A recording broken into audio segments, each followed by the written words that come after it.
Assalamualaikum warahmatullahi wabarakatuh.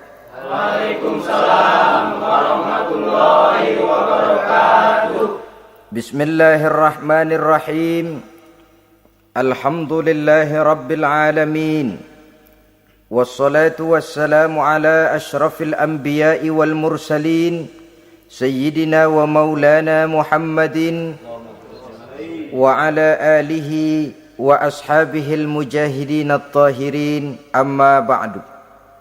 Saudara-saudara kaum muslimin rahimakumullah. Pada pertemuan terdahulu kita sudah membicarakan orang-orang yang menjadi teman-teman setan dalam kehidupan di dunia ini. Maka pada pertemuan kali ini kita akan membicarakan tentang siapa yang menjadi musuh-musuh setan di dalam kehidupan. Dengan satu catatan, berbahagialah mereka yang menjadi musuh-musuh setan, tetapi celakalah mereka yang menjadi teman-teman setan. Bagaimanapun juga di dalam kehidupan ini, apabila orang telah memproklamirkan bendera permusuhan kepada kita, maka kita tentu seharusnya bersikap waspada dan mawas diri. Demikian juga iblis dan seluruh bala tentaranya yang terdiri daripada setan-setan. Mereka telah mengibarkan bendera permusuhan kepada Nabi Adam dan anak cucunya, kepada kita umat Rasulullah sallallahu alaihi wasallam. Akan sengsara dan celaka jika kepada iblis dan setan yang telah nyata-nyata mengibarkan bendera permusuhan itu kita mengadakan toleransi, mengadakan kerjasama, dan menjadi budak yang memperturutkan kemauan daripada iblis dan setan. Siapa yang menjadi musuh-musuh setan dalam kehidupan ini? Inilah pertanyaan berikutnya yang diajukan oleh baginda Rasul kepada iblis. Hai iblis, kalau teman-temanmu adalah seperti yang telah engkau jelaskan tadi, sekarang cobalah beritahu saya, siapa di antara umatku yang menjadi musuhmu dalam kehidupan ini? Atas pertanyaan ini iblis laknatullah menjawab, ya Rasul, musuh-musuhku di antara umatmu, pertama anta ya Muhammad. Musuhku yang pertama adalah engkau, wahai Muhammad. Kenapa iblis mencatat Nabi Muhammad sebagai tokoh nomor satu dalam deretan musuh-musuhnya? Mudah difahami. Pertama, keberadaan Rasul merupakan rahmah lil alamin, rahmah bagi lingkungan. Yang kedua, beliau berfungsi menyelamatkan manusia dari tempat yang gelap gulita, dari tempat kesesatan menuju tempat yang terang benderang, penuh berisi petunjuk dan hidayah dari Allah Subhanahu wa taala. Maka menurut iblis, inilah manusia perintang pertama atas segala daya dan usahanya menggelincirkan manusia ke jalan yang dimurkai oleh Allah Subhanahu wa taala. Kalau kita baca sejarah, risalah yang dibawa oleh Nabi Muhammad ini memang merupakan risalah yang membawa rahmah bagi alam sekitarnya. Ada sedikit perbedaan dengan risalah-risalah sebelum beliau. Sepertinya risalah yang dibawa oleh para rasul terdahulu itu mempunyai efek yang langsung pada kehidupan di dunia ini. Nabi Nuh misalnya menyampaikan agama. Hai umatku, ini agama. Umat menentang, turun banjir yang menenggelamkan orang-orang kafir. Azab diturunkan pada waktu itu juga, pada saat nabinya masih hidup. Jadi azabnya itu jenis cash, kontan. Nabi Soleh, hai umatku, ini agama. Mereka menolak, turun gempa bumi yang amat hebat menggulung orang-orang kufur. Nabi Musa, hai umatku, ini agama. Mereka menolak, sebagian ditenggelamkan di Lautan Merah, sementara sebagian lain dikutuk menjadi monyet-monyet yang hina seperti diceritakan dalam Al-Qur'anul Karim. Lain dengan Rasulullah sallallahu alaihi wasallam. Bagaimanapun kurang ajarnya umat yang dihadapi oleh beliau, bagaimanapun menentangnya jamaah yang dihadapi oleh beliau, azab tidak turun sepanjang beliau masih hidup. Ini merupakan jaminan dari Allah, wa ma kana Allahu liyu'azzibahum wa anta fihim. Allah sama sekali tidak akan menurunkan azab selama engkau wahai Muhammad masih hidup di tengah-tengah umatmu. Jadi keberadaan Nabi Muhammad merupakan jaminan keselamatan bagi umatnya. Selama beliau masih hidup, azab tidak turun bagaimanapun kurang ajarnya umat. Di sini sedikit bedanya dengan nabi-nabi terdahulu. Juga perbedaan dalam pola dakwah. Nabi Nuh ketika dakwahnya ditolak oleh umat, keluar doanya meminta umatnya ditenggelamkan. Tetapi Nabi kita ketika dilontari batu oleh umat, malah beliau mendoakan umatnya agar memperoleh hidayah. Oleh sikap yang semacam ini, wajar lalu iblis menganggap Nabi Muhammad sebagai musuh ranking pertama. Yang kedua, siapa musuhmu di antara umatku? Yang kedua kata iblis, musuhku Muhammad imamun adil, pemimpin yang adil. Itu yang akan menjadi musuhku di dunia ini. Putus asa iblis menghadapi pemimpin yang adil.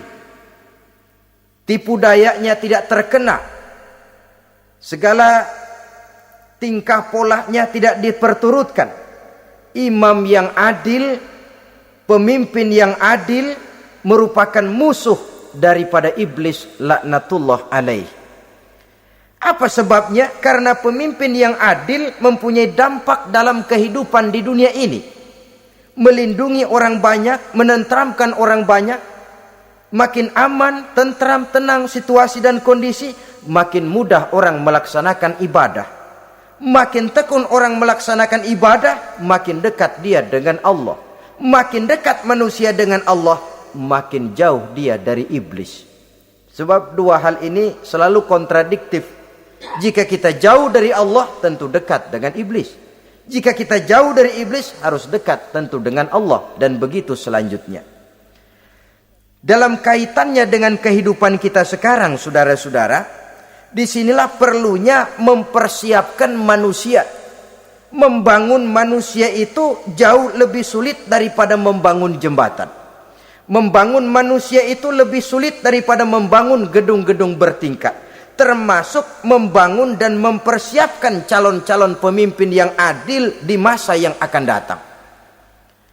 Membangun jembatan penting. Tapi lebih penting daripada membangun jembatan adalah membangun manusia yang bikin jembatan. Sebab kalau manusia yang bikin jembatan tidak dibangun lebih dahulu, saya khawatir jembatannya nanti habis dimakan oleh yang bangun jembatan. Mengaspal jalan raya penting. Lebih penting dari mengaspal jalan raya, membangun manusia yang mengaspal jalan itu. Sebab kalau manusia yang mengaspal jalan bermental rusak dan bejat, saya khawatir jalan belum selesai, aspalnya habis dimakan oleh yang ngaspal. Inilah pentingnya membangun manusia pembangunan. Semua tugas-tugas besar, semua pekerjaan-pekerjaan yang baik harus berangkat dari niat yang baik, berangkat dari hati yang bersih. Siapapun adanya kita, apapun profesi kita. Yang jadi kiai, marilah berangkat dari niat yang bersih. Yang jadi mubalik, marilah berangkat dari niat yang bersih. Niatnya itu mau menghidupkan Islam atau mau cari hidup jual Islam. Kalau mau menghidupkan Islam, mari sama-sama kita berjuang. Tapi kalau mau cari hidup untuk dengan menjual Islam, minggir saja daripada nanti bikin malu. Yang mengurus masjid, mari berangkat dari niat yang bersih. Ngurus masjid itu niatnya mau menghidupkan masjid atau mau cari hidup di dalam masjid. Kalau mau menghidupkan masjid, mari. Tapi kalau mau mencari hidup di dalam masjid, tolong minggir saja daripada nanti bikin aib. Yang jadi orang alim, mari berangkat dari niat yang bersih. Jangan memperjualbelikan fatwa, yang halal dikatakan haram, yang haram jadi samar-samar, nanti membingungkan umat. Berangkat dari niat yang bersih, membangun manusia, pembangunan. Ini barangkali istilah yang lebih kena. Saudara-saudara kaum muslimin rahimakumullah, setiap kita pada hakikatnya punya bakat. Secara fitrah yang kita bawa, bakat apapun kita ini punya. Saudara punya bakat jadi pemimpin, saudara pun punya bakat jadi pengkhianat. Saudara punya bakat jadi orang soleh, saudara juga punya bakat jadi orang salah. Saudara punya bakat jadi orang besar, saudara pun punya bakat jadi orang hina. Seluruh bakat ada di dalam diri kita. Tinggal nanti pertumbuhannya mana yang lebih subur. Saudara punya sifat berani, saudara pun punya sifat takut. Seberani-beraninya orang mesti ada sifat takutnya. Nanti mana yang tumbuh lebih subur? Kalau takutnya tumbuh lebih subur, dia akan jadi orang penakut. Kalau beraninya yang tumbuh lebih subur, dipupuk oleh lingkungan, pendidikan dan sebagainya, dia akan tumbuh jadi orang pemberani. Oleh karena itu, agama merupakan lingkungan yang subur untuk menumbuhkan benih-benih yang baik yang kita bawa bersamaan dengan lahirnya kita ke alam dunia ini. Setiap kita, saya, saudara, punya bakat jadi pemimpin, punya bakat jadi pengkhianat, punya bakat jadi pengabdi, punya bakat jadi koruptor, punya bakat jadi pemelihara, punya bakat jadi perusak. Tinggal nanti lingkungan, pendidikan yang menumbuhkan mana yang tumbuh lebih subur. Kalau lingkungan saudara lingkungan maling, maka sifat pengkhianat akan tumbuh lebih subur. Kalau nanti saudara jadi pemimpin, insya Allah korupsi. Lingkungan yang menumbuhkan sifat mengabdi, sifat berbuat tanpa pamrih, dikalahkan oleh sifat pengkhianat dan korupsi itu yang dibentuk oleh lingkungan, pendidikan, pengalaman dan sebagainya.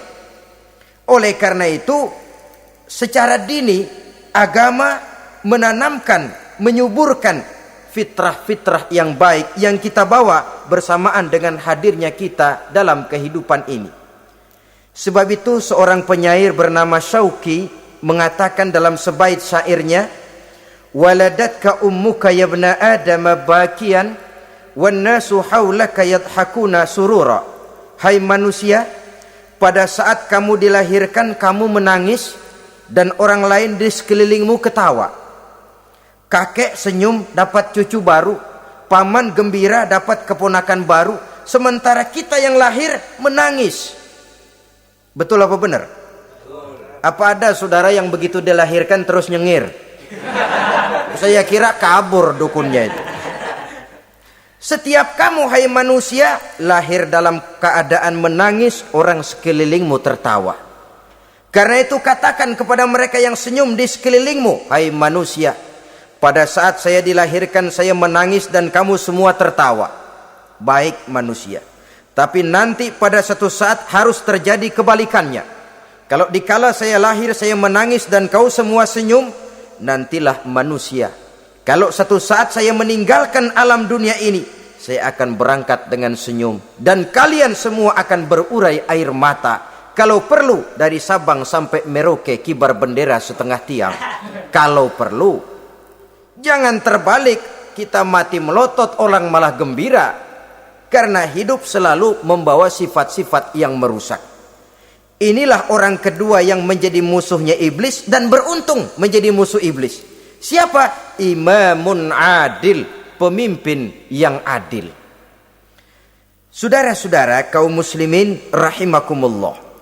Yang ketiga musuh iblis, ghaniyun mutawadhi, orang kaya yang rendah hati, orang kaya yang tidak sombong. Kaya apa saja, Baik kaya oleh karena ilmu, orang yang kaya karena ilmu disebut orang alim. Baik kaya karena materi, orang kaya karena materi dinamakan hartawan. Baik kaya karena kedudukan, orang yang kaya karena kedudukan dinamakan pejabat. Orang kaya yang rendah hati itu musuh iblis. Beruntung dia menjadi musuh iblis. Iblis tidak senang ada orang kaya tidak sombong. Tapi iblis paling senang kalau ada orang kaya sombong. Lebih senang lagi iblis kalau ada orang miskin sombong. Masya Allah. Orang kaya sombong, walaupun iblis senang, orang masih bilang pantas saja dia sombong, kaya apaan aja punya. Udah miskin sombong, kira-kira yang disombongin apaan? Dalam segala bentuknya sombong ini Allah tidak senang. Tapi iblis senang. Kenapa? Karena sponsor sombong iblis. Kan yang pertama kali sombong iblis toh. Ketika disuruh sujud kepada Nabi Adam, dia nggak mau. Ini kesombongan pertama yang terjadi dalam sejarah. Ketika ditanya kenapa kau tidak mau sujud iblis? Ah, saya kan dibikin dari api, Adam dari tanah. I am the best. Saya lebih hebat daripada iblis, daripada Adam. Adam baru kemarin dibikin, saya sudah lama. Kata Allah, kamu sombong iblis, ini surga bukan tempat orang sombong, keluar. Terusir dia dari surga.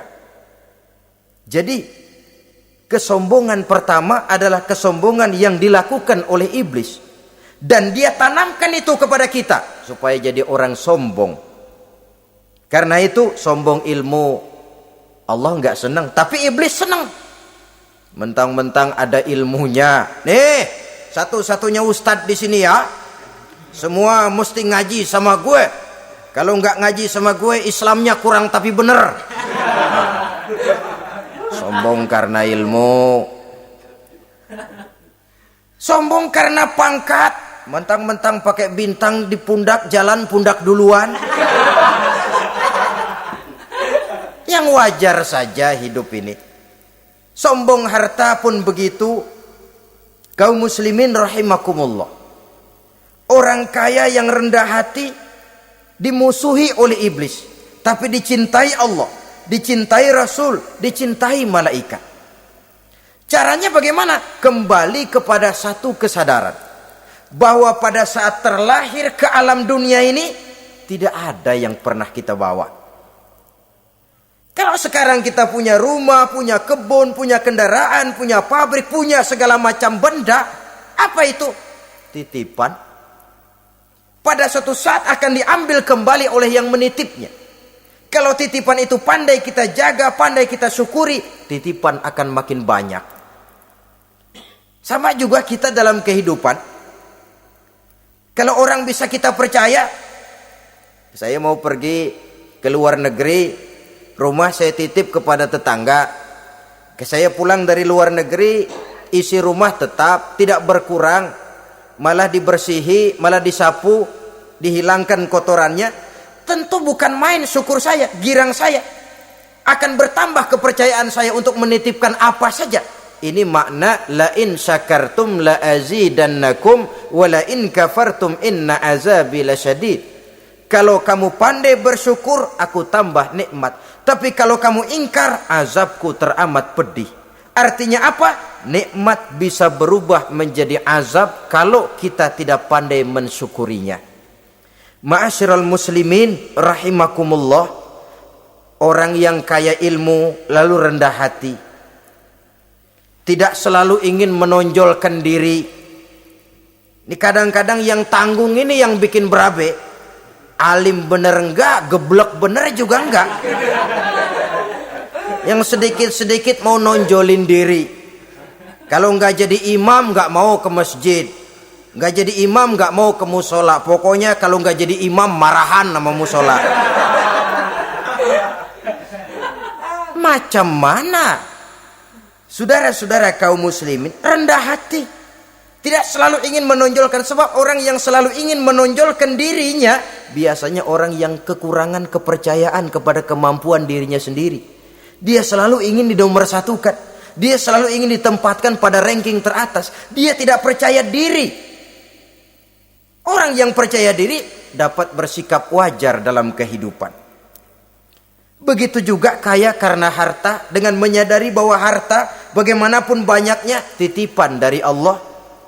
Pada suatu saat akan kembali. Dia harus dimanfaatkan sesuai dengan kehendak yang menitipnya. Begitu juga kaya oleh karena pangkat, kedudukan dan jabatan. Pada suatu saat jabatan itu akan hilang dari diri kita. Karenanya sering saya jelaskan bahwa pangkat di dunia ini yang paling tinggi pensiun. Titel yang paling akhir almarhum. Saudara setuju atau tidak, titel itu akan saudara dapat. Bagaimanapun kita cinta kepada pangkat, kedudukan, entah pada akhirnya suatu saat akan sampai kepada posisi yang namanya pensiun. Kalau sadarlah kita kepada pemikiran ke arah sana, maka untuk mencapai kekayaan, baik kekayaan harta, kekayaan kedudukan, tidak lalu menghalalkan segala cara untuk mencapai tujuan, tapi dibatasi oleh norma dan kaedah yang harus dia taati, baik kaedah agama maupun kaedah bernegara. Inilah orang ketiga yang menjadi musuhnya iblis, orang kaya yang rendah hati, orang kaya yang tidak sombong. Yang keempat, saudara-saudara, tajirun shadiq, pedagang, pengusaha yang jujur. Iblis gedek betul, benci bukan main sama pengusaha, sama pedagang yang jujur, yang tidak ngurangi timbangan, tidak nipu pembeli, tidak barang yang jelek dibilang bagus, atau yang bagus di atas yang jelek di bawah, atau dicampur yang baik dengan yang jelek supaya kelihatan semuanya jadi baik. Semua orang ingin untung, tidak ada kecuali siapapun orangnya, dan itu wajar. Setiap manusia ingin mendapat keuntungan, kalau perlu dengan modal minimal mencapai keuntungan maksimal, seperti yang diajarkan oleh teori ekonomi. Itu kan yang namanya produktif kan. Satu usaha dinamakan produktif, bagaimana kita mengeluarkan modal minimal bisa mencapai keuntungan maksimal. Silakan. Bahwa manusia ingin untung itu insting, naluri, fitrah. Tidak ada orang yang mau rugi. Tapi cara mencapai keuntungan itu yang membedakan antara seorang muslim dengan yang bukan muslim. Sudah pernah saya sampaikan, apabila kaum pengusaha, para pedagang sudah dijangkiti penyakit yang tidak jujur, yang akan timbul adalah kekacauan ekonomi. Kekacauan ekonomi bisa menimbulkan revolusi sosial, dan revolusi sosial merupakan kiamat satu generasi. Semua kericuhan hampir bermuara dari perut, dan itu ekonomi. Orang nodong perut, orang korupsi perut. Ya walaupun korupsi kalau sudah kelas kakap tidak lagi sekedar urusan perut. Ya perut apa yang diurusin kalau korupsinya miliaran itu? Perut jin barangkali. Saudara-saudara kaum muslimin rahimakumullah. Oleh karena itu, pedagang yang jujur, pengusaha yang jujur, ini merupakan musuh iblis. Iblis tidak senang kalau ada pengusaha yang jujur. Iblis tidak senang kalau ada pedagang yang jujur. Tapi iblis akan tepuk tangan kalau pedagang sudah selingkuh, kalau pengusaha sudah nipu. Ada orang bilang, sekarang mah kalau jujur-jujur bener nggak makan apa-apa dong kita. Sebab katanya jangan lagi nyari yang halal, sekarang ini yang haram aja seret. Rupanya sering masang undian nggak pernah kena. Lalu bilang jangan yang halal, yang haram aja nggak kena-kena katanya. Sebenarnya bukan itu masalahnya, saudara-saudara. Bukan itu masalahnya. Masalahnya ialah bahwa kejujuran membawa keberkahan. Ini kalau kita berpikir dengan kacamata agama. Keberkahan merupakan sumber ketenangan. Dan ketenangan ini tidak bisa dibeli dengan materi yang bagaimanapun banyaknya. Walaupun kita punya percetakan duit, ketenangan itu nggak bisa dibeli. Jangankan cuma punya duit banyak, percetakan duit saudara punya, mau membeli ketenangan yang berasal dari keberkahan, sulit. Jadi kejujuran membawa keberkahan, keberkahan membawa ketenangan. Jangan macam dulu tukang sol sepatu. Ditanya oleh temannya, "Bang, ngesol satu hari dapat berapa?" 200 rupiah. Sembayang enggak? Enggak. Islam? Islam, kalau Islam mah. Kata temannya, "Sembayang dah, kali aja besok dapat rezeki lebih banyak." Yang benar, iya. Sebab kalau orang sholat itu Allah dekat, nanti rezekinya ditambah. Beneran? Bener. Subuh sembayang dia. Habis sembayang sarapan, berangkat ke tempat dia ngesol, mangkal. Dari pagi sampai jam 11 belum ada juga yang ngesol. Mulai bimbang hatinya. Katanya kalau sembayang rezeki tambah. Tadi sembayang subuh sampai gini hari belum ada yang ngesol. Cobaan kali, sabar. Datang sholat zohor.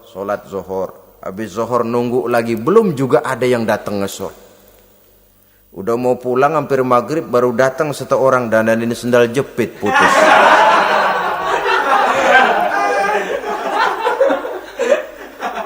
Sudah bayar 25 rupiah, pulang dia si tukang sol ini, ketemu sama temennya yang nyuruh sholat tadi.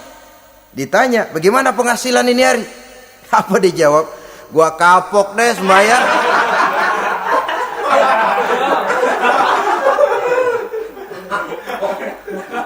Kemarin gak sembahyang dapat 200, sekarang begitu sembahyang jigo.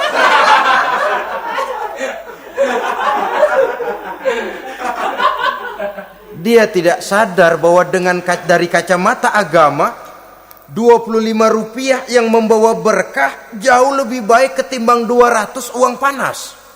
Dari kacamata agama, 25 rupiah yang membawa berkah lebih baik daripada 200 rupiah tapi panas.